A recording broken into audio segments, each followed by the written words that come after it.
Meu pai diz que eu não tenho ambição. Minha mãe diz que eu preciso de um guia espiritual. Minha ex-namorada dizia que eu era emocionalmente indisponível. A verdade é que eu só queria um emprego onde pudesse usar fones de ouvido e não ter que falar com ninguém. Por isso, o anúncio para zelador noturno no Museu de História Natural do Rio de Janeiro pareceu um presente dos deuses do desemprego. O homem que me entrevistou, o Sr. Barreto, era o curador do museu. Ele parecia uma das próprias exposições. Um homem velho, curvado pelo tempo, com um andar manco e um cheiro de poeira e formol que parecia emanar de seus poros. A entrevista foi a mais bizarra da minha vida. Ele não olhou meu currículo, não perguntou sobre minhas experiências. Ele apenas me encarou com seus olhos pequenos e astutos e fez uma única pergunta. Você é um bom corredor, rapaz? Eu franzi a testa. Corredor? Sim, sabe, correr. Ele insistiu, fazendo um pequeno gesto com os dedos. Velocidade, resistência, você é rápido? Eu disse que sim. Uma mentira descarada, já que minha única atividade física era caminhar da cama para o sofá. Ele sorriu, um sorriso que não alcançou seus olhos. Ótimo, o emprego é seu. Começa hoje à noite. Naquela mesma noite, ele me entregou um esfregão, um molho de chaves de bronze que pareciam pesar 1 quilo e uma regra. Apenas uma. Pode limpar tudo, garoto. A galeria dos minerais, a coleção de insetos. Pode até polir os ossos do brontossauro se quiser. Mas a poeira no esqueleto do Tiranossauro Rex no salão principal, você não toca. Nunca, sob nenhuma circunstância. Finja que ele não existe. Para todos os efeitos, aquele canto do salão está interditado para limpeza. Entendeu? Eu achei que era uma excentricidade de velho. Talvez o fóssil fosse incrivelmente frágil e ele não confiasse em um novato. Concordei com a cabeça e ele me trancou lá dentro. O som da fechadura antiga ecoando no silêncio grandioso do museu. Comecei meu trabalho, varrendo os corredores imensos, sentindo-me a única alma viva entre gigantes que estavam mortos há milhões de anos. As primeiras horas foram tranquilas, quase pacíficas. O único som era o eco do meu esfregão no chão de mármore. Foi por volta das 2 da manhã, na seção dos mamíferos da Era do Gelo, que notei a primeira coisa estranha. Eu tinha acabado de limpar ao redor da exposição do tigre dentes de sabre. Quando me virei para pegar o balde e depois olhei de volta, a cabeça do esqueleto do tigre, ela estava virada 1 centímetro para a esquerda. Eu parei, o coração dando um pulo. Tô cansado, pensei. Tô imaginando coisas. Continuei meu trabalho, mas agora com um arrepio constante na nuca, a sensação de estar sendo observado. Fui para a ala dos dinossauros. E lá eu ouvi um som baixo, mas claro.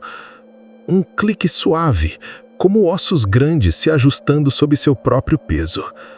Olhei para um esqueleto de um tricerátops à minha esquerda. Um dos seus chifres, que antes apontava perfeitamente para frente, agora estava ligeiramente inclinado para baixo, como um cachorro triste baixando uma orelha. O pânico começou a borbulhar no meu peito. Eles estavam se movendo. Os esqueletos. Não era como nos filmes. Eles não estavam correndo e rugindo. Era sutil, lento, quase tímido, como se tivessem com medo de serem vistos, acordando de um sono muito longo. Escondi-me atrás de uma pilastra de mármore e observei. Ao longo de 1 hora, vi um velociraptor mover sua cauda alguns centímetros para o lado. Vi um pterodátilo pendurado no teto dobrar ligeiramente uma das suas asas de osso. Eles estavam vivos. De uma forma lenta, silenciosa e incrivelmente assustadora. E, estranhamente, o medo deu lugar a uma espécie de fascínio doentio. Eles não pareciam perigosos, pareciam curiosos. E no centro de tudo, como um rei em seu trono, estava o esqueleto do T-Rex, absolutamente imóvel, coberto por uma camada espessa e cinzenta de poeira que parecia absorver a luz. Os outros esqueletos, os tímidos, pareciam manter uma distância respeitosa dele, movendo-se apenas nas periferias do grande salão, nunca se aproximando do tiranossauro. Foi um acidente estúpido, do tipo de erro que só acontece quando você está exausto e apavorado. Eu estava limpando perto da base do T-Rex, tentando não chegar muito perto, mas o chão estava escorregadio.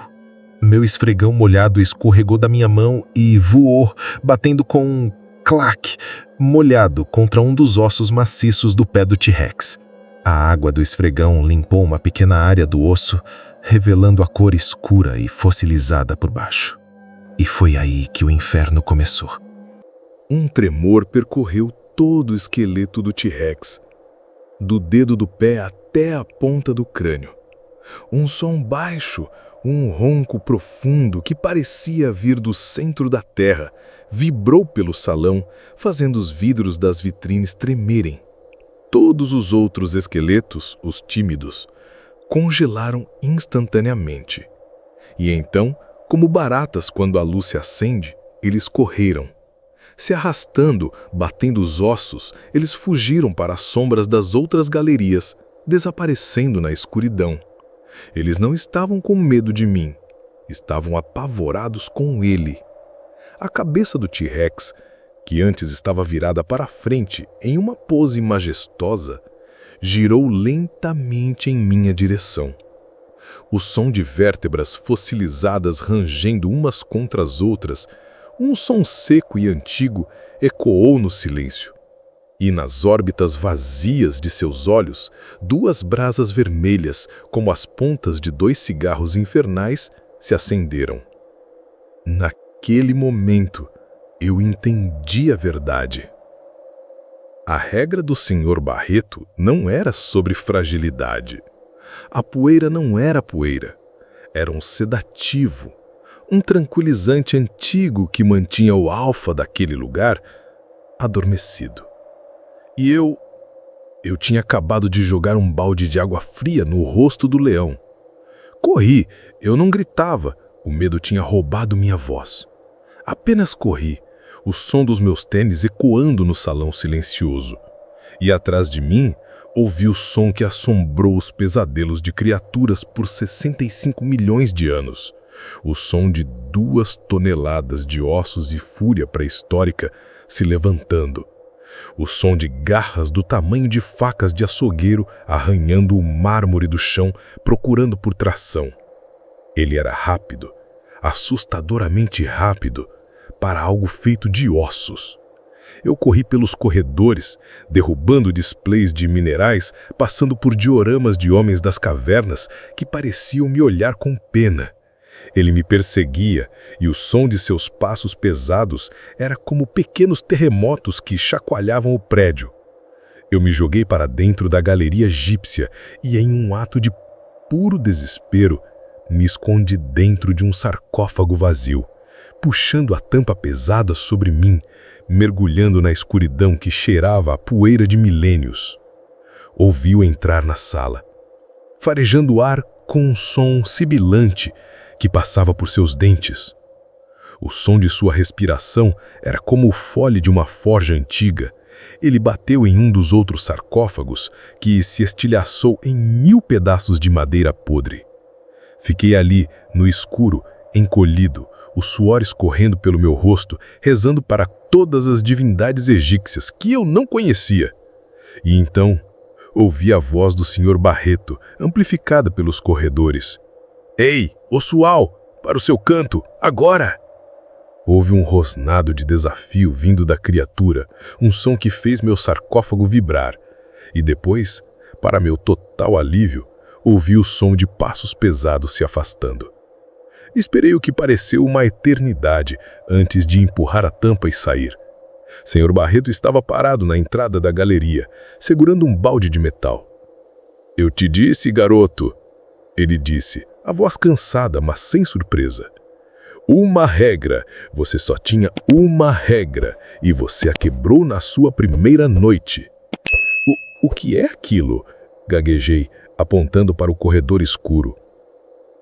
É o motivo pelo qual este museu nunca é assaltado. Ele respondeu com um suspiro. Seu trabalho aqui não é limpar, é ser o guarda da jaula. É garantir que o rei permaneça dormindo. Ele me entregou o balde.